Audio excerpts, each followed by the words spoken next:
I'm going to walk you through the steps on how to get started with Plickers. The first thing you'll need to do is open up your internet browser and go to plickers.com.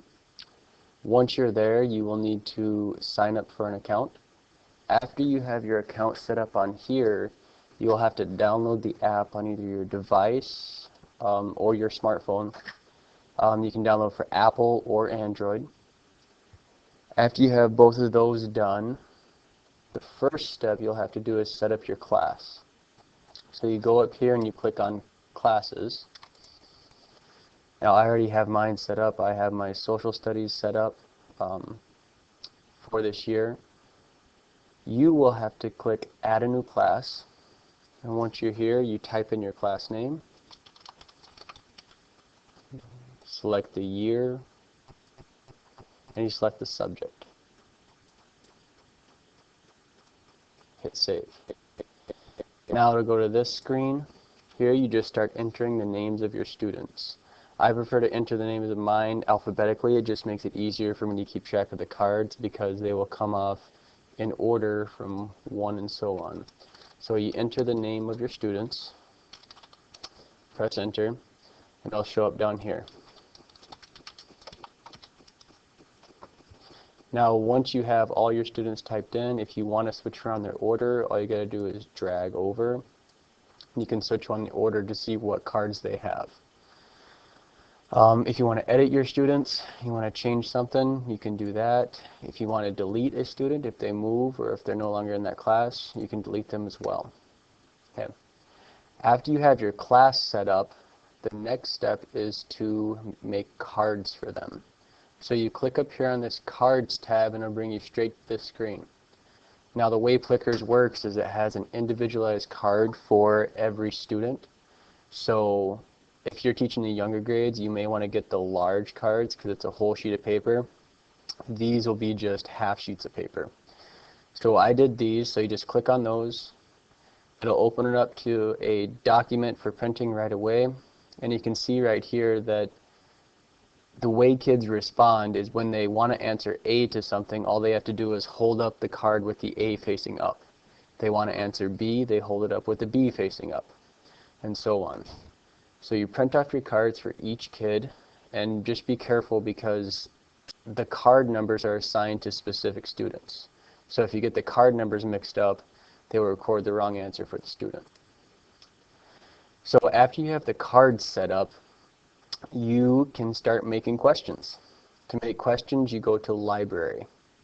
Now, my library, I already have some questions set up. These are my social studies questions that I asked in my class. Your library will start off, it'll be blank, so it'll look like this. To make a question, all you do is type your question here.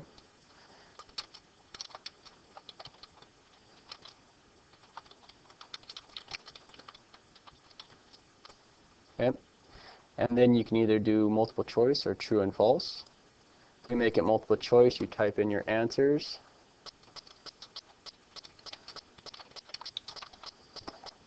Select the correct answer, of course. If you only have 3 choices, you can always delete a choice. And hit save. Now the next part is to add it to a class. This will tell them what class you will be testing. So we can add that to the test class, and then that one will be available in the test class. After you have all your questions created, the next part is to go to live view. Now this will show up on mine, but what you'll need to do is log onto your device, whether it's your phone or your tablet, and when you log on you'll get a screen like this. Now these are all my classes that I had set up. I'm going to choose the Mr. B one. So I open up that up, and this will be all the questions I have created. So now I want to select a question to ask the kids. When I click on, let's say this one right here, what is the definition of league? This will pop up on my phone or device. It highlights the answer for me, but all the students will see is this on the board. So now that you have the question on the board, you give the kids a few minutes to think about it. The next part is to, when you're here, you click this little camera button. When you click that, it'll go to your camera and you'll begin scanning the class. I have a video of me scanning the class to see how smoothly it works. So I just click that camera button and pan around the classroom. As you can see, their names are popping up when they register. The kids in gray are the ones that haven't been registered. The green shows me who has it correct and who's gotten it wrong. When you're all done, there's a little check mark on the bottom that you hit.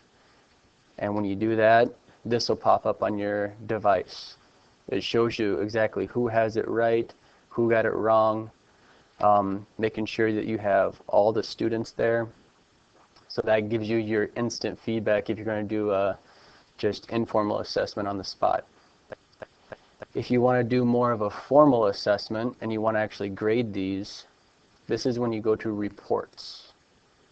When you click on reports, it'll bring up the questions you've asked. To see more in-depth data, all you need to do is click on the question and it'll bring up exactly who got the question right and who got it wrong. If you want to do your grading from here, you can. There are some limitations. The questions, like in reports, only come up question by question, so you can't do a whole quiz or you can't have